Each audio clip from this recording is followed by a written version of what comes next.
Welcome back to Strange Stories with the Seeker and the Skeptic. Today we are talking with Mark Hughes. Mark is a psychic medium, ufologist, paranormal investigator, and host of the podcast Mark's Unexplained World. Welcome to the show, Mark. Thank you so much for being here with us today. Thank you very much. Thank you for the opportunity. Nice to meet you both. Absolutely. Nice to meet you as well. How long have you been investigating the paranormal and what led you down this path? Right. I've probably been investigating it for about 10 years, maybe.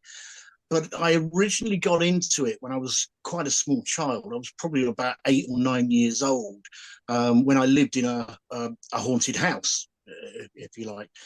And I was quite fascinated with what was going on in the house. Although I was petrified at first, like most young children, but I started to get sort of quite interested in what it was, and then I sort of took it from there. Really, I mean, this was the days before the internet, so you had to go to the library or the nearest W.H. Smith's or something like that to actually find a book on this sort of thing. And then as time went on, I got more and more involved. I involved myself more and more in the subject. I started studying UFOs, and I think Rendlesham Forest UFO incident suddenly came up about 1980. So I got quite hooked on that.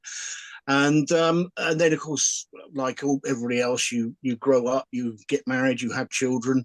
So a lot of it sat on the back burner for a little while, but I was still always interested. I was still buying magazines and stuff. And then of course, all my kids all grown up, left home. They've given me wonderful grandchildren, and the last 10 years I've suddenly found myself with lots of spare time. Of course, I'm retired as well, so that's even better. So I've been able to perfect my craft as a medium with proper training and everything, and got a lot more involved with going to haunted locations and with ufology as well.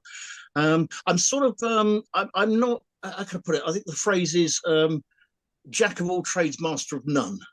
Mhm. You know what I mean? It's like everything. You're always learning, especially with the Yeah. paranormal. There's always so much to learn. And just when you think, yeah, I've got this sus, I know what to do now. I can sort this spirit out. Or it's a completely different setup, completely different environment. And so probably the last few years, I've been a medium for about 6 years now, and I use oracle cards for readings. If I'm doing one-to-one readings, I'll do oracle cards. I also practice dowsing rods, pendulums, dowsing pendulums, and I also a little bit I use rune stones as well, that sort of thing. So that's what I tend to use when I'm doing my readings. So that's like the journey, but very abridged, as it were. So yeah. Yeah, it sounds like it's been a long journey. So, what were some of those experiences as a kid growing up in a haunted house? Well, we lived in a place over here in the UK called Bolton, which is sort of north of England. And this was during the 1970s. And the 1970s was a very dark time. I think over here in the UK, there was a big recession on, and it was just a very, very dark environment. And we had things like fog, smog, smoke. Wasn't the most pleasant of areas to grow up in. And we lived on a terrace house, which was like on the end road. There was about 6 or 7 houses, just in one row on a main road, and the house itself was very dark. And even as a kid, I used to feel, well, this is, don't like this place, but I had no choice. I had to live there. Now, bedrooms in the 1970s, of course, were simply a bed and a wardrobe. And that was it. You didn't have television or flat screens or anything like that. It was simply a place you went to bed and went to sleep and got your school gear. But what I used to, one time, in fact, it happened several times, but one thing that did actually happen was we lived there, I don't know, about a month or so, and I had to get ready to go to school in the morning. And now the wardrobe I had was a very old type fashioned wardrobe, but it was a glossy brown. So it was like somebody put a load of varnish over it so you could actually see your reflection in it. So it was quite useful because I didn't have a mirror in my room or anything like that. And I put my school tie on in the morning and get myself sorted. And was when I was looking into the looking at my reflection, making sure my hair was flat and what have you, behind me there'd be another figure, and I couldn't make out the features of the figure, but I remember one time I was looking, and I was petrified. I was about 8 years old, something like that. And of course, I looked behind me, and there was no one there. The figure was still in the on the wardrobe, the actual reflection. So, I mean, This was about, I don't know, 7, 8 o'clock in the morning. This was wasn't late at night. And so, oh my God, I went to school so damn fast. I couldn't get out of the house quick enough. This happened quite a few times. This figure would appear. I spoke to my mother about it. My mother was always very in tune with paranormal psychic phenomena as well. I think that's probably where I get my gift from. And she sort of said, yes, that wouldn't surprise me, and sort of just left it like that. I was a kid. She probably didn't want to frighten me. But as time went on, what I used to do at night, when I used to go to bed at night, I would make sure I had all the pajamas on and the bed was ready and everything, and I would switch the light off the bedroom, and I would dash to the bed so damn fast, in fear I might get attacked. And I did this pretty much every night. And then one night I was lying in bed trying to get to sleep, and all of a sudden the end of the bed sort of went down one corner, like someone was sitting on it, and I could feel my blankets being pulled at the same time. And I just thought, oh, this doesn't sound right. And I got really scared. And then I sort of got brave one night, because this happened over several nights. I got brave, and I actually had a look through a crack in the duvet, and I could see this what looked like a middle-aged, slightly overweight old lady. And she looked like some sort of matron or something. She had like the hat, with the white brim, and she was just sat on the bed looking at me. Why I didn't wet the bed that night, I really don't know. But I was absolutely petrified. And of course, I went straight back under the sheets. This happened on and off for months. One day, it was Christmas Eve one year. I was a little bit older, and this was still going on. And our neighbours decided they would have Christmas Eve drinks for people who lived in this row of terrace houses. And I was invited. I must have been, I don't know, 9, 10, something like that. Me and my sister, we went round. There was a few other neighbours came round. It was quite a jolly old session. Now, our neighbours who were hosting the event had 2 young boys, but these boys were sort of 5 and 6. So it wasn't really for them to be down there watching their mum and dad slowly drinking themselves into a stupor. So one day, we were all there. They were having drinks and chat, and I was playing with the other kids and what have you. And all of a sudden, we heard this almighty scream come from the bedroom, from one of the boys. And one of their brothers or sisters, might have been a brother who was down there with us, turned around to his mum and said, I bet you can see that old lady in his room again.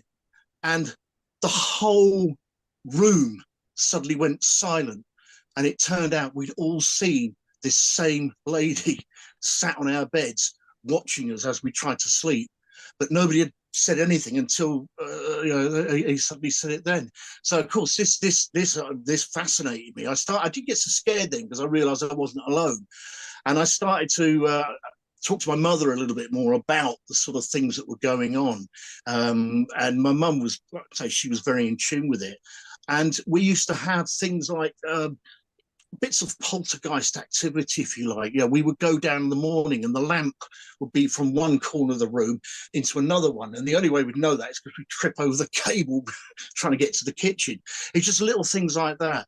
And we had my youngest sister, who must have only been about 2 years old, probably younger than that, 18 months perhaps. And we had someone come round just to take some photographs of her, just for a family portrait thing. And he was a professional photographer, I remember rightly. He had a great big camera, and he just pressed the button, he'd go click, click, click, click, click, click, click, just constantly, because when you're dealing with children, you can't necessarily rely on them smiling at the right time. And he took all these pictures, got to about, I don't know, 30, 40 pictures, and he sent them back to us to have a look to see which one we liked. And they were all pretty much the same. And they were all smiling, little cherub that she was, smiling away happily in all these photographs. And then all of a sudden, there was this one picture where the photograph was like a mist going across it. And my sister's face was fear. There wasn't a smile, but it was only on this one photograph. It wasn't like any of the others. You went to the next picture, it was right back to normal again, smiling away quite happily. And we don't remember her getting upset at all. You know, I mean, he literally just pressed a button and there was hundreds of clicks that went off, like the old journalist cameras used to have, you know, and just a chance. So we had a lot more things like that would happen. We would hear voices coming from one corner of the room, and there was times when my mum would go up to get my youngest sister out of her cot, and all her toys would be on the floor outside the cot in a little circle, cuddly teddy bears and what have you, in just a small circle outside the cot. So it was all sorts of weird and wonderful things like that. Of course, I was fascinated. By then, I wasn't scared anymore. I was more sort of, whoa, yeah, what is it? Well, how does this happen? Things like that. And so I got really interested in the subject. And then all of a sudden, there was a program that came on. Now, you guys are a little bit younger than me, so you might not remember it, but it is from your side of the world. In the 70s, there was a television program called The Fantastic Journey. It was about a group of people who would travel on a boat in the middle of the Bermuda Triangle, and they vanish.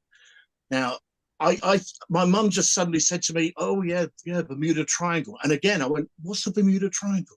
And she gave me brief details about Flight 19 and the equinox and all these other things that disappeared.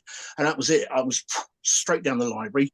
And I was just fascinated with this subject of Bermuda Triangle, the fact that all these people had disappeared or appeared and things like that. So the more I looked into it, the more I found, the more I got interested. And then by about 1980, you had Rendlesham Forest UFO. Do you know about that one at all? Have you heard about that one?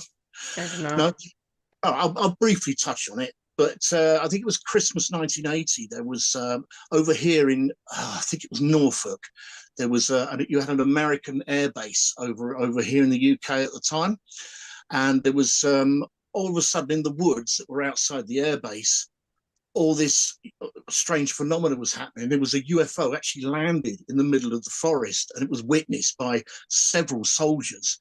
And they tried to sort of say to the captain, "My God, there's a UFO in the forest, there's a UFO in the forest." Of course, they wanted, the powers that be wanted this silenced as quick as possible, so they weren't allowed to talk about it again. Until the next night, when it all started up again, there was more UFO activity within Rendlesham Forest itself. And this happened over 3 nights. In the end, how they kept it quiet, I don't know. I think they come out some landish excuse saying, "Oh yeah, it wasn't a UFO, it was a lighthouse." Yeah, okay. Do you know what I mean? The usual things that these people find to try and dismiss it quickly, you know. So when that came along, and of course I was hooked on that as well, and it sort of it sort of went on from there really. And if it's out of the ordinary, I'm interested. Yeah. You know, there's so much more to find if it's not mundane, if that makes sense. Absolutely. Yeah. And it's cool that you had a parent that was supportive of you looking into that stuff. I think that makes a big difference. Absolutely. I mean, my father was interested, but he was a working man, working class. He wanted to make sure we had enough money to put meals on the table and stuff like that. But my mother really was interested in it. She could have been a medium herself, but she chose not to. I don't really know why. She just didn't. It may have been a time. I mean, again, this was the 70s. It may have been. She may have been worried about a stigma that might have been attached to being a medium or something like that. That may be why she didn't do it. But yeah. Oh no, she was. It was great to be able to talk to her about it. There was no one else really. I mean, I was the weird kid at school, you see, while everybody else was reading Janet and John or ABC or whatever. I was the kid dressed in black, reading books about death and weird stuff. It's no wonder I didn't turn out gothic, really. Yeah. I think so many people in this, who are interested in this type of stuff do feel like, kind of like an outcast at a certain point. But Now we get to talk about it on podcasts and, Oh, find our other people who are interested. yeah, absolutely, absolutely. That's what I've found. I mean, now, I mean, it is so easy to find information now on various things around. Yeah. Being a podcast, you probably have the same problem yourself. You're always looking for something that hasn't been discussed or something that's different, and it's very difficult now, to actually find a subject that nobody else has done. To be honest, and also, I mean, you can find like something that might fill 5-10 minutes, but I like to try and make my podcast at least 30 minutes. So trying to stretch it out can be, it can be a little bit of a hairy time, but I get there. You kind of briefly mentioned we're talking about the types of divination tools that you use. You had mentioned runes. Is that Futhark or is that something else? Is that what? Sorry. Futhark, the type of Oh, runes you yes, use? right. Yeah, yeah, that is, yeah, it is. The rune stones I don't use as often because I haven't quite worked out all the languages or what the signature, what the individual signs mean. Most of them I have, but some of them I'm not so sure. But it's funny, because when I started, the reason why I started to do rune stones is I wanted to learn a different language. I tend to practice Wicca. I tend to practice that side of it, but I wanted to try and learn. I wanted, instead of just, I don't know, lighting a candle every height of summer and height of winter, I wanted to try and do a little bit more, just to sort of prove to myself that, and to others, that yes, I do this. And I chose runestones because it was like a completely different language, and it was a completely different, I suppose because it was different. And when I started studying it, I learned all about Thor and all about how Wednesday is the special day and things like that. And I started to learn these little insignia, if you like, on each stone. So what I did was one Wednesday is I got an old tree branch and I cut a load of I think about 30 little pebbles off, and I spent the day painting different markings on them. So so I was quite pleased I actually made them myself. It took me about 2 or 3 days, but I was really chuffed when I did it. I tend to use them. I tend to use them if I do get a fellow Wicca who wants a reading. Not to show off, but I tend to think, well, they'll have a better understanding of what I'm trying to do. If I'm doing like a general reading, then I tend to use my oracle cards. I have a specific set that I use called Alien Oracle. They're basically they're Alien Oracle, but they're also cartoon Alien Oracle because I wanted to try and use something that reflected my personality a bit. Because most people that know me know that I tend to have way out ideas, things like Sounds that. like a very cool deck. Yeah. When you're doing readings, what do you feel like you're connecting with to receive the messages? I mean, obviously you're using the tools, but what else is supporting those readings for you? For me, I use my spirit guides. I have 3 guides. The one I use the most is, I call him Old Man because apparently I wouldn't be able to pronounce his name. So I always call him Old Man. And he seems to be the one that really helps me interpret what I see. A lot of it, I don't mean to just be dismissive of mediums because there's some excellent mediums out there that work really hard. But a lot of it is your own intuition, your own gut feeling, and I'll put a standard set of 3 cards in front of in front of my client, and straight away a story will come out at me. And when I first started doing it, and I may have had some not bad news, but news I knew they wouldn't be comfortable with. And you sort of detach yourself from. They're not a friend; they're a client. They paid you, or they've come here for a genuine reading. And when you start to approach it, and the more you talk, and the more you pick up on what the cards are telling you, I find the more detail I can give. It's like a vicious circle, not vicious circle, like a circle and I suddenly find myself with a complete story. Sometimes it is. I mean, I tend to say to my clients, please don't tell me anything, because I need to start from fresh. And some of them say, oh yeah, that must be my Auntie May. She blah blah blah blah blah. And I say, because you don't want that. You don't want the ego to tell you, yeah, that's our Auntie May. You need to still rely on your own instincts and things like that. But having said that, I have done readings for people who will sit there with their arms folded, and you talk and you tell them what you're picking up, and they go, mm-hmm, mm-hmm. And you think, okay, am I right? Am I wrong? So it's your own intuition at the end of the day. And I find now that I'll give a reading, whether they can take it or not, or whether they're happy or not. You've got to be professional at the end of the day and say, this is what I've picked up, and let them deal with the information that they want. But I tend to think that everybody has got this gift. I tend to think that everybody can do this. It's just we now live in what I call a tick box society.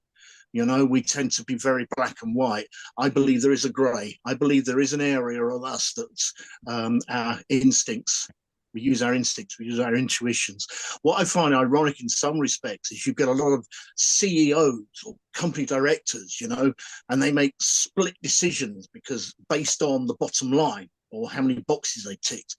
But they're also using their instincts and their intuition to make the decisions that they make.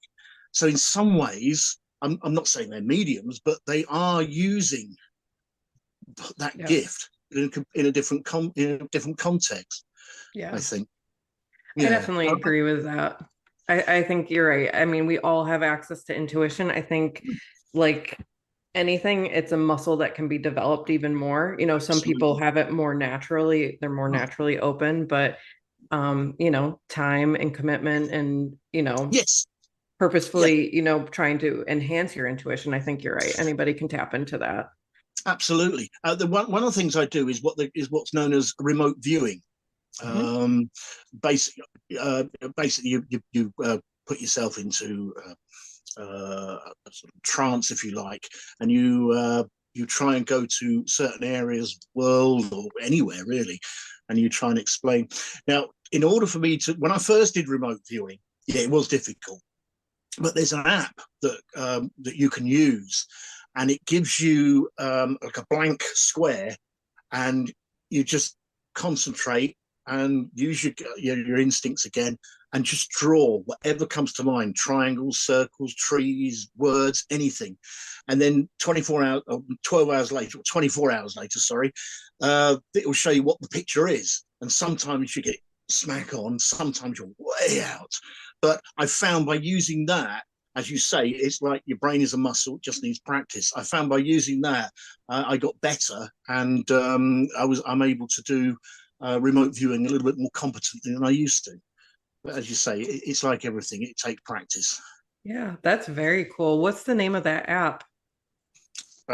It's on my phone, which I'm using at the moment. That's okay. I'll tell you what I'll do. When it's finished, I'll send you over the link to the actual app. It's a really clever app. It's a really good app. Yeah. That's super cool. Interesting. Yeah. All good fun. You described yourself to us as an open-minded skeptic. So I want to know more about that. Tell us how you view that. Yeah. Open-minded skeptic. Okay. Now, I don't have any problems with skepticism. Sometimes I probably do need bringing down to earth, because you do have to be a little bit careful. When you go into a room, I'm always sort of very concerned if you go into a room and you suddenly hear knocking and things like that. You have to think, okay, that could be the radiator. That could be the pipes. It could be anything. And I always think paranormal is on the table along with all the practical things. Yeah. So I go in there and I think, well, let's see what it is. Let's not just jump straight to the paranormal. And so I will check for other things as well. Sometimes I can check for other things straight away. Sometimes it might be a couple of days because I might need to do some research online and things like that. So an open-minded skeptic basically is, I believe in the paranormal. I believe in ghosts and spirits because I've seen them. But I won't jump into a room and immediately think the first knocking that's come up is a spirit. I will take in consideration that somebody might be banging on the wall purposely to try and make a fool of me, something like that. So I always think it's best just to be honest and say, let's have a look, let's see what it could be. So that tends to be the way I work.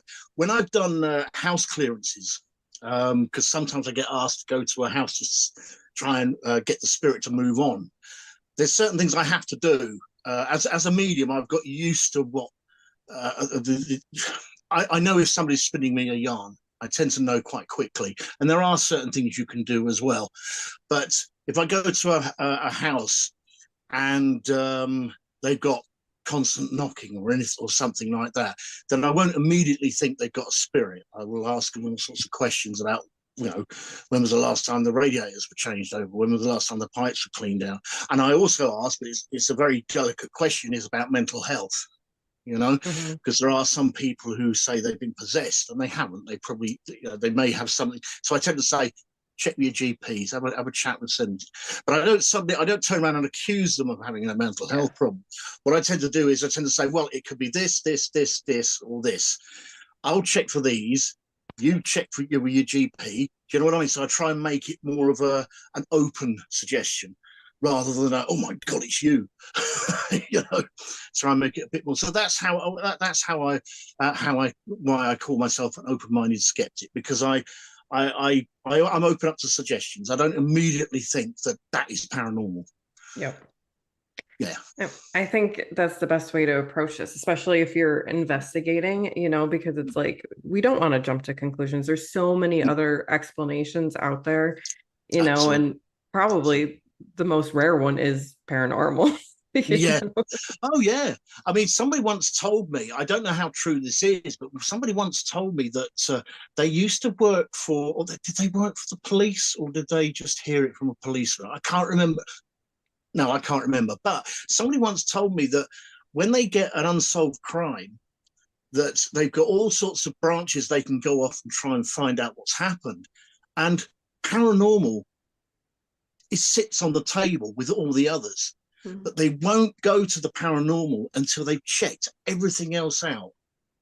Yeah, I don't know how true that is, but that's what I was once told, that paranormal does sit on the table because, it's not been proved it isn't paranormal. If that makes sense. So I do know somebody. I mean, I've never had that opportunity, but I do know a friend of mine, a young lady medium, who has been involved with the police, helping with their inquiries and things like that. It's fascinating. I'd love to go, but what she said to me, they do come to me and they do give me certain objects. They won't say anything, but 9 times out of 10, they're folding their arms as to say, "Oh God, we really got to do this," But it's just so they can say, "Yeah, we did everything." So. Yeah. Interesting, though. And being a crime buff as well, you see. Okay. Excuse me. Yeah. Oh. Now, in your answers to us in the questionnaire that we had sent, you actually mentioned, and also just now, the word possession. Have you ever come across a situation where you feel like that would be a correct thing to call something? Yeah, I have. I mean, I've witnessed a few, but there's 2 that really stand out to me. Obviously, I won't say the names of these people. Right. The worst one, it was a guy. There used to be a museum over here called the Robin Hood Museum. It was a wonderful place, and the guy who owned it, he had all sorts of artifacts. I felt he was very much in tune with the forest and Wicca. I felt that when I met him, but didn't speak to him that much. And I was doing, there was about 5 of us, I think. We were doing an investigation there. And at the bottom, now, one thing sorry, I'm leaping about here, but one thing I did notice when we were in there was a definite darker spirit, not a demon or anything like that, just a menacing one that wanted to sort of really piss about. And I felt that he was like a 20-something man. And I also felt that he was probably from around sort of the Victorian London type, where, but not one of the posh lot, probably a working class, probably worked in a bar, or certainly went to a bar. So he was a real nasty piece of work, and he was an abuser. He abused women and children and things like that. And I really felt, well, this guy's really nasty. Really don't want to. I don't want to take on his energy if I can help it. Mm-hmm. We had with us on this investigation a young lad. Again, he must have been in his 20s, I think. I can't remember now. Anyway, he must have been in his 20s, and he was learning to be a medium, if you like. He was learning how to hone his craft. I wasn't training him, but another, sorry, I'm going to get confusing. Another lady on the team was helping him and guiding him. We went down into the cellars of this museum, and this cellar is not very big. You probably, well, I say not very big. 5 of us got down there, and there was room to breathe. Anyway, this lad came down, and he had a K2, you know, the ones with the lights that come up, the electricians use, and they tend to use those for paranormal investigations. Mm-hmm. He came down, and suddenly he just dropped to the floor in the cellar. And we thought, hello, what's going on here? And the language he was using was quite blue, and he had taken on this gentleman who was very this abuser, if you like, and he really did. This poor guy, he was just shaking. He was thrashing about in this very small cellar, and we desperately tried to get him up the steps to get him out, because I said we need to get him out of the building, because the spirit is attached to the building and it's using him to talk to us, but this young lad is not ready for that sort of thing. So we managed to sort of slowly get him up the steps and onto the next floor. But I mean, his voice was different. His eyes were like black. Wow. And we eventually, it took all of us to get him out. We finally got him out of the museum, and we were in this high street, and he just sat on the floor. And the spirit had obviously left him at that point, but you could see he was, he looked like he hadn't slept for a week. You know, he looked a real sort of mess, for the want of a better word. And what I found out afterwards, I spoke to him, and he was fine. He said he doesn't remember anything. He remembers going down to the cellar, and then then he suddenly said, and then we're outside of the shop. So what happened? So we explained it to him. But I had a chat with him on the side, because I was very curious as to why this spirit had chosen him, picked him, because I could have taken him on. The woman who was training, she could have taken him on. We would have known how to handle it. And I just figured maybe he's gone for the without being disrespectful for the young man, maybe he's gone for the trainee because he can manipulate him or something like that.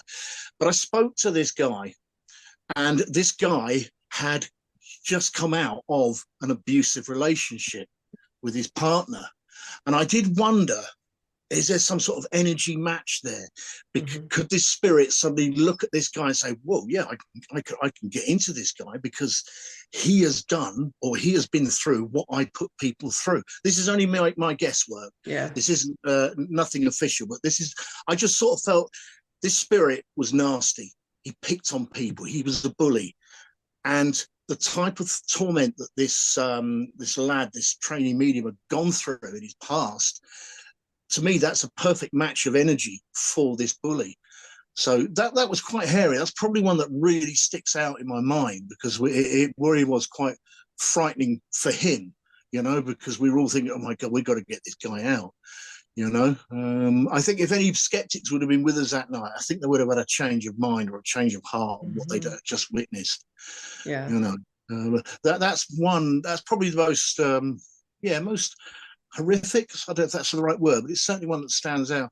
The other one that I saw that really stands out, I was doing what I do is I do public events. I work as a tour guide, if you like, on spirits that I pick up in haunted houses, and I do this for various companies, public event ghost hunting companies. And there was one night we were at a place it was an old workhouse. So it was a huge spread area. There was like an old kitchen, a church, the old workhouses from sort of the 19 or the 1800s or something like that. And I was asked if I would do a session with a group of this public, a spiritual session or something like that. So, okay, yeah, that's not a problem. So I had about 6 people. I took them to this church in the area. And this, let me get this right. It was 6 of them. I thought, okay, what am I going to do with these 6 people for the next half hour or so? And I thought, I shall do what's called a human pendulum. I don't know if you've heard of that at all. Yeah? No. Human pendulum.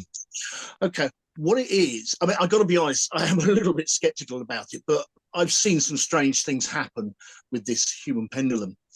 What it is, you get a group of people, let's say 6 people, they hold hands in a circle, and they all, get them to meditate, to slow down, and then you ask the spirits that are in the room to affect one of them, push them, poke them, push, whatever, kick them, pull at their hair, whatever, and that'll be the person that the spirit has picked to use as a conduit in order to talk to us.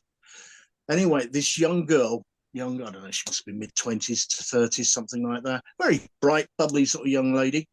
She'd been picked, and she came into the middle, and it was her boyfriend who was behind her, and I was in front of her, because I was going to ask the spirit to push her either to me for a yes or to her boyfriend for a no. So we get yes, no responses. Anyway, it was going great. We contacted spirit, and all of a sudden, this young lady suddenly stopped being bubbly. It was really weird. And she just kept looking at me, but looking at me as if to say, I hate you. You know what I mean? A real sort of menacing look. And again, her eyes just went black. And I looked at her and I said, hello, someone's in there with you. And I said to her boyfriend, is this normal? And he came around and looked. He went, oh my God, no, it's not. What's happened? So I had to get her. It was her mum and dad was in the group as well. So we sat her down, but she did not want to come and sit down. This was a really strange setup. So we brought her down to one side. We sat her down, and I thought, right, I've got to bring her down to earth. I've got to get rid of this spirit that's taken over and bring it out to earth. So I sort of put her head, and I just spoke to her, talked to her, brought her down to earth, and I could see her family in my third eye. I could see her dog. I could see, the house, and I just kept saying, talk to your boyfriend, ask anything to bring her down to earth. And all of a sudden, she just leant forward and shook her head. And again, like the guy previously, she suddenly said, what's going on? Because the last thing she remembered was being in this circle before and then waking up to find that she was sat down. So that was quite a strange one. That was quite strange. I've had a few like that, but those two tend to stand out a lot more. All good fun. I love what I do. I mean, it's definitely fascinating, a little scary, but it makes sense to me, kind of how you just described, like how you helped the girl kind of like release that spirit. Yeah. For the guy in the first story, what do you think? Like, it sounds like bringing him outside is kind of what broke that connection. Do you have any theories as to why it broke that connection? I feel, again, this is just my opinion. I felt that the spirit that had given him a bit of a bit of a hard time was connected to an object, maybe, or something within the building.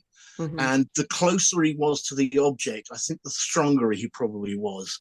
And I felt that taking him outside of that environment, away from that energy that he's used to, weakened him, if you like, to say, oh, I can't come outside here. I better stay in. It's like, is it the film Beetlejuice, where they can't leave the house? I haven't seen it for about 30 years, but I just suddenly thought of that vision where they can't leave the house. But that's what I think probably did it. That's what I think did. I know I'd have done the same with the young lady. If I couldn't bring her down to earth in the church, I would have asked her boyfriend to come outside and probably gone to a different part of the, just outside as far as I could take her before she, did anything silly. But, that makes a lot of sense. Yeah. All good fun. So one of the stories you wanted to share with us, you described as a living in the matrix phenomenon. So tell us about that. Yeah. It's quite a long story, but I'll try and sort of pot it down so people won't fall asleep. I must have been about 14, 15 when this very strange thing happened to me. I'll set the scene. Again, I was up in Bolton, and this was about 1975, 76, something like that. And I was every Thursday, I remember it was Thursday, we would have to go. Sorry. Okay. Right. When I went to school, the school that I was going to were also putting on a summer show in a theatre in Bolton. And every Thursday, I and my classmates had to go to this rehearsal simply because our maths teacher was the one who was directing or producing the school play. So every Thursday, without fail, and this is, you wouldn't be able to do this now. All of us, had to make our own way to the theatre in Bolton from the school. There was no coach trip or anything like that. You had to be there at, I don't know, 1 o'clock in the afternoon or something. Anyway, this was, I keep stressing this was a set in stone, if you like. Every Thursday, that's what we had to do. We had to do this for about 3 or 4 months while they were rehearsing their show. I think it was Oliver they were doing. And I did this. What I used to do was I used to get up, make sure I had some packed lunch because we had to go to the theatre. And I'd see my mates, a couple of mates outside my house waiting for me, and we'd go to school. And then at 1 o'clock, we would make our way to the theatre. Now, because we were young, our parents used to give us bus fare money. But because we were young and foolish, we decided we'd spend that bus fare money on ourselves, on buying comics or sweets or whatever, and then walk to the theatre. We could do it. It wasn't a problem. And we did this every week. And then one particular Thursday, I got something just didn't feel right on that day, but I just ignored it. I just put it down to, I don't know, adolescence. And I got outside, my friends were there, we got to the school, and then when it came to 1 o'clock and actually having to go to the theatre, my friends suddenly said, we've got to catch the bus. And I looked at them, I thought, bus? I said, we don't catch the bus, we tend to walk. And they really didn't know what I was talking about. They said, no, we can't catch the bus, I've been walking. I thought, what? And I thought, oh, okay, fair enough, we'll catch the bus. Anyway, I got in there and I caught the bus and we made it to the theatre. And we actually got there in time as well. And I thought, well, I don't know, it just didn't feel right, but I just went with the flow. When the show had ended, it was normally about, when the rehearsal had finished, normally about 3 o'clock, something like that. Our maths teacher would then say, okay, 4C, whatever, you can now go home. And what we did was at 3 o'clock, we would, again, because we'd already spent our bus fare, normally we would walk across the fields and make our way back to where we lived, and that'd be it. But this was strange because we left the theatre, and as I started to cross the road, my two mates walked in the direction of the bus. And I said to them, guys, where are you going? They said, we've got to catch the bus. I said, we walk. And they really didn't have a clue what I was talking about. I thought, oh, they're on the wind-up or something. And I thought, I'm not falling for this. I said, okay, I'll see you tomorrow at school. So they thought, okay, fair enough. They got on the bus and they went. And I decided, okay, I'm going to just cut across the field. I crossed the road, went down the usual path, usual street, and the pathway to the entrance to the pathway that went across the field wasn't there. And I thought, oh, I must have come down the wrong road or something. And I looked and I thought, what on earth's going on?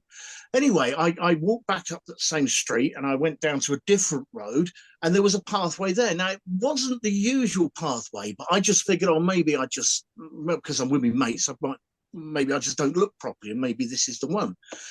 Anyway, I went down this path. Now, this is where it gets really strange. I went down this path, and I think I might have dropped something on the floor. I dropped something. I went to pick it up, and I got back up, and everything went quiet. There was no birds, no traffic, nothing. And I thought, and then I looked behind me, and the path that I was on suddenly just went off what looked like infinity. There was like no entrance to it. It just literally went on. And I looked forward, and it was exactly the same the other way. And I just thought, okay, now I'm scared. And I heard no birds. I saw nothing. I heard nothing. And this was strange. And I couldn't work out what was going on. So I decided to walk a bit faster to see. I did think of climbing over the hedge, but I was too scared in case something else strange might happen. So I decided to carry on. And I kept walking and walking and walking. And I started to walk faster and faster because I realized the end of the hedge, the end of this pathway isn't there. And I walked and eventually I ran. I was running down this path full speed, and suddenly I tripped over, like I must have been a bit of mud on the floor, a twig or something. I tripped over, covered myself in dirt. And when I got up from tripping over, all of a sudden I heard the cars, I heard the birds, I heard everything. And I looked back, and the path was normal again. It was simply just an entrance coming on. I hadn't actually moved forward, if you like. I was still only 5-6 yards away from the entrance of the pathway, and I looked forward, and I could see it was like a factory or something in the distance, which we used to walk to in order to get home. It was like a landmark for us.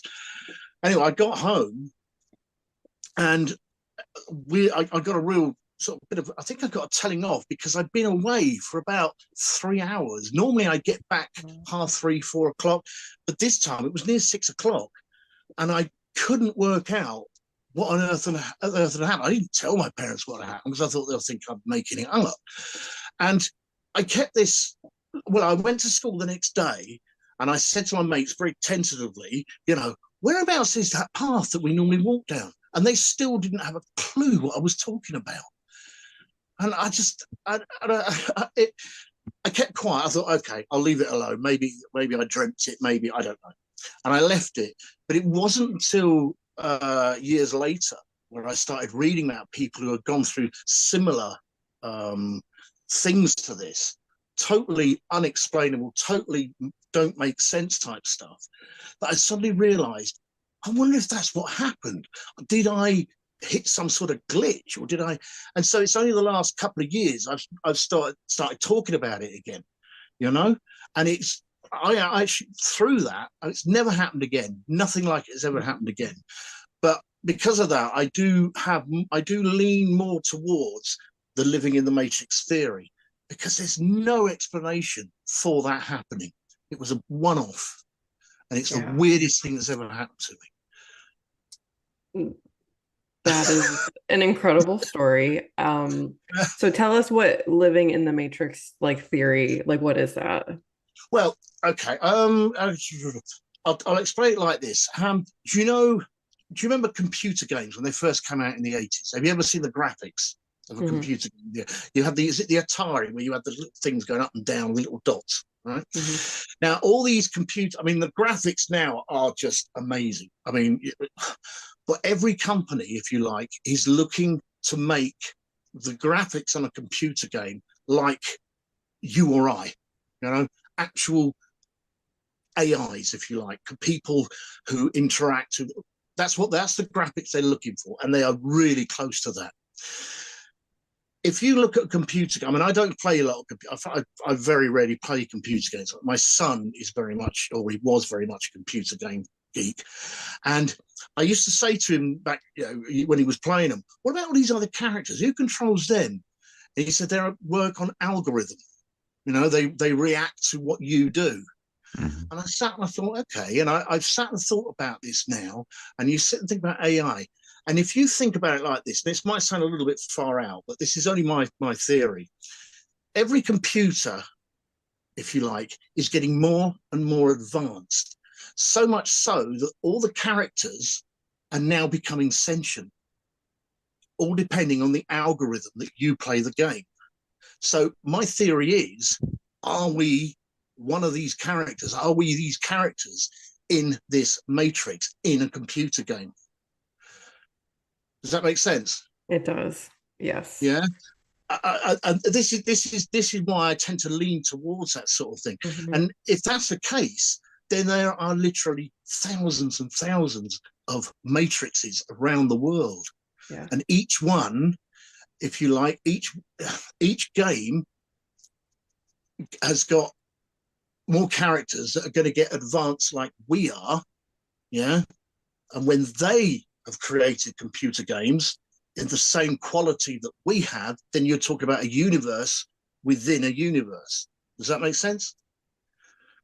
I know it's far out, but that's just the way I tend, when I look about it, I think about it, I tend to think that could be, we may be part of a vast network, but each one of us has got our own computer, and within our own computer is another vast network, which is getting more and more advanced. And then it just keeps going and going and going and going. And then you end up with thousands of different planets or areas or networks or matrices. That's my theory. Do you feel like timelines, does that kind of fit into this theory? Like people hopping timelines and like, I mean, the story you described to me sounds a lot like the Mandela Effect, you know, where it's like you remembered this very distinct reality and nobody else remembers it. Yeah, that's exactly, you're spot on there. That's why I think we do get things like the Mandela Effect, where something has changed along the way, and only a certain amount of us can remember it. Fair enough. I came across a Mandela Effect. It caused a bit of a stir a few years ago now. And sorry, there's a fly buzzing around me. I really should have a shower. Anyway, sorry. Where was I? Oh yeah. You've already heard of Queen, the rock band Queen, yeah? Mm-hmm. Yeah. Mm-hmm. One of their, obviously, their most popular tracks is We Are the Champions. Mm-hmm. Fantastic anthem. Yeah. Now, for years, I'd always listen. I'm not going to sing it, don't worry. But I always used to listen to that song. And for years, it used to end with Freddie Mercury singing in his fantastic voice, Of the World. Of the world. Yeah. That's how I used to think it. Listen to it. Okay. It doesn't. It fades. It does not. Yeah, it actually does not end that way. Yeah. Wow. Well, I remember what you remember. Yeah, exactly. And I remember listening to it when I was younger, and well, actually, no, a few years ago, when I was doing my Freddie Mercury poses around the front room when the wife was out, I got myself set up to do that. In the world, and it didn't. It faded, and I thought, hello, that's not right. What's going on? And I put that on social media. So it was a few years ago now, and it caused an absolute storm. Oh yeah, you're right. Oh my god. So yeah, that's probably the latest one.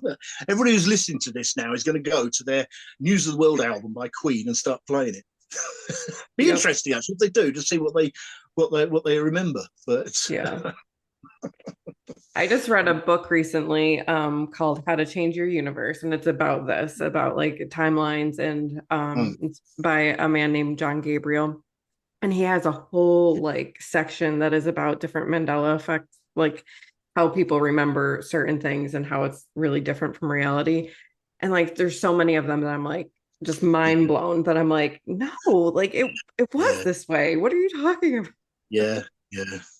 Oh yeah, I don't know. It's just it's like somebody's gone with a time machine right back to the beginning. And I don't know, changed it, and it hasn't affected everyone, only a few people. Yeah, it's fascinating stuff. It really is absolutely fascinating. Yeah. Why do you think those maybe glitches or shifts? Why do you think they happen? Like, is there like something that like causes it to happen, or you know? I don't know. Being perfectly honest, I don't know. If you're thinking of a matrix, it's like something's gone wrong with their computer. If we're part of a computer simulation, something somewhere has, I don't know, sparked a plug or something, and they've had to reboot it. But this time when it's rebooted, in order, hang on, okay, this is only a theory. It's just suddenly come to me now. Maybe when they reboot it, they have to, because they've got to make it better when they reboot it. Maybe that's why there are some things that go a little bit off tangent. If you imagine you've created something new, right? It's broken, so you create it new, you make it better, but you haven't got that much memory. So there's some things in the memory that have got to give. So let's say, for example, the Queen song. Okay, let's take that bit out, because if I leave that in, I'm not going to have enough room to make this make this better. So they take it out. Oh, right, I can make it better now. But because we're all sentient beings, some people do, and some people don't remember it a certain way. This is only theory. I'm just thinking outside the box. But you've got me thinking now. I'm going to have a look at that. You got me thinking too. Who do you think they are? Like, I mean, obviously it's just a theory, but like, who's they? Who's they? Somebody once said to me that we could be just a bit of grit under a giant's thumbnail, and the day he decides to clean his thumbnail that's it, end of life. So he would be the they, wouldn't he? So I suppose in this respect, the they will be probably some poor kid down in his basement playing a computer game. He's probably got a chest freezer in his mum's basement as well. So anyway, that's another thing. Who are they? That's a good question. Oh yeah, you've got me thinking on there. I'm thinking of crumbs. There's a program, an American series, but for the life of me, I can't remember what it was. Oh, was it called? No, it's gone. But no, I need to think about that one because my brain's going. Yeah, I need to go. It could be something simple, like a kid playing a computer game, couldn't it? Something that simple. And when he says, "I'm bored of this game now, I'm going to ditch it," that's it, end of life as we know it. Yep, shut down. Depressing, isn't it? Yeah, it could, I can't remember. Travelers, that's it. Have you ever heard of a program called Travelers? I have, but I haven't watched it. Oh, he's watched it. Yeah, I haven't. Very good. Yeah. That is a real thought-provoking program, actually. Okay. The fact that they've taken somebody's mind or downloaded who they are into the past, into other people to try and protect the future. I think that's a really mind-blowing concept. That wouldn't surprise me if something like that was going on. Yeah. Anyway, sorry. No, that's great. I'll have to check it out as long as Jonathan doesn't mind it's a good rewatching series. it. I think they cancelled it after 3 seasons, which was unfortunate, but it was a good series. I must confess, I was quite impressed with it. Yeah. It got enough of an ending to be an ending, I thought. Not like some of the ones that just get a cliffhanger and then you're like, what? I wasted 10 hours of my life. It wasn't really. I don't think it was as bad as that, at least. No, I think you're right. Yeah, because it simply left it open that there could be another series, but at the same time, you knew they'd gone back in time to stop what they'd already been doing. Yeah. Excuse me. So yes, I think you're right. It did have a decent ending, as you say. Thought provoking. Well, I mean that type of stuff, like, is. Unfortunately, whether that is the case or not, we still have things like credit scores and mortgages. Like, I think I kind of prefer the more random universe to that, just for a simple fact of, like, if someone has created the situation that we're in, and things like credit scores and serial killers exist, that seems like pretty sadistic programmer there. Let's reprogram, please. Some bored IT guys like, I know what I'll do to these guys. Yeah, let's mix things up a bit. Yeah. Let's stick a Ted Bundy in there. That'll sort it out. Yeah. But I mean, I don't know about anybody else, but I mean, there are parts of when I'm 42, I'm in the middle there, and There are times when there are certain parts of my life that I think about my past, and it feels like a story someone has told me, and it kind of makes you wonder, maybe, maybe it is a program, maybe somebody turned it on 6 days ago, and what we think is our memory is really just a backstory that was uploaded to us. And Yeah. we think we have these experiences, but in reality, the only thing we really have experienced is what we're experiencing right now. Mm. Who knows? Yeah, I think you're right, and also I think that's why we get things like Mandela. Something's gone wrong with the upload. Mm-hmm. You know, Yeah. yeah. As you say, you might have only been switched on 5 days ago, but Yeah. they've yeah, interesting concept. It's Hmm. wild. Things to ponder that we probably will never have the answers for. But maybe. No, Who I shouldn't. knows? I shouldn't think so. Tell us about your podcast and where can people find you? Yeah, my podcast, it's called Mark's Unexplained World. I was going to go for Unexplained World, but hundreds of people have already got that. So I think, well, if I put my name in front of it makes it stand out a little bit more. It basically covers, it's all under the banner, obviously, the unexplained, but I also cover things like disasters, medical disasters. And I mean, although I've done things like the like poltergeist cases and things like that, I've also covered things like Jeff the Talking Mongoose, which was a poltergeist case that happened in the Isle of Man back in the 70s, I believe. So I tried, but I also did an episode on the Therac 25 incident, which was a medical disaster, a machine that was put in place, and instead of curing people, it killed them with too much radiation dose. So I try and do it across the board. The one I've got coming up this week is all about the missing people, the vanishing people of Nome in Alaska. I think that's sort of your end of the woods. And fair enough, there wasn't that much on it, to be honest with you. So I've tried to get as much details as I can from various different books and websites. I'm pretty much there, pretty much finished it now. So yeah. So that's what I'm doing at the moment. That's an interesting topic. Nome is a super interesting place. You can't Mm, drive there. You have to either fly or go by water.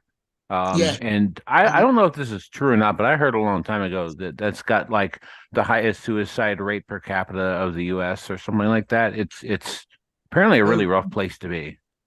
yeah, well, it's apparently it's got a very rowdy nightlife as well. So I read, um, but yeah, you're right. And also, if you're there and you want to get home, you've got to wait for the right weather as well. It literally is out in the middle of nowhere. What sparked off the UFO side of it was, of course, the film The Fourth Kind. I don't know if you've seen that or not. Mm-mm. It's a good film, actually. I did enjoy it. And what it's done is it's taken the cases, and instead of just looking at maybe possible serial killer or something like that, they've looked at the possibility that they could have been abducted by UFO aliens or something like that. Interesting. But yeah, it's an interesting place, though. I've learned quite a bit about it. So that's what's coming up this week. And it's available on, let me get this right, it's available pretty much everywhere except for iPhone, the iTunes. And the only reason for that is because I've got a really dreadful laptop, and every time I download the iTunes it crashes, so I need to get a new laptop. As soon as I sorted that, it will be on iTunes as well. But Spotify, Podbean, Amazon Prime. I also download it to YouTube as well, so we Awesome. listen to them there. It's out every Monday. I try and do it for about between 6 and 9 o'clock, around that sort of time. The shows are normally about half hour, 40, 45 minutes long. I don't like making my podcast too long in case I send people to sleep. But there's quite a wide variety of topics on there. I've been doing it for about 2 years now. So, yeah, I've had some good Awesome. feedback from it. Yeah, so, yeah. Well, sounds very interesting. So I think Jonathan has listened. I have not listened yet, but I definitely will. That's all right. I'm interested. Yeah, no, that's fine. That's fine. Yeah, Awesome. no pressure. No, no pressure. I try and listen to a lot of podcasts on the unexplained and things like that, just to see what's out there as a rule. I've got my favorites, I say thank you so much for taking the time to talk to us today. This has been a great conversation and a lot to think about. So I appreciate that. Certainly. Well, I can only thank you for the opportunity as well. I love talking about this sort of stuff. Yeah. It's great to be able to talk to people who can discuss it openly and instead of just laughing at me and telling me I'm crazy. That comes with the territory. Yep. We understand that. And you're right. It's good to like find your people, who get it and definitely, speak your language. So I was going to say, don't forget to listen to the Queen song. Yes, we'll do that. for sure. For sure. Right. Well, it's been fantastic to meet you both. It really has. And I've really enjoyed this discussion. Yeah, it's been great. Thanks very much, Mark. Yeah. You're welcome. Thank you. All right. Take care. Okay. And you. Thanks. Bye. Thank you so much for being here. If you have a strange story you want to share with us, email us at seekerandskeptic@gmail.com. We look forward to talking to you soon.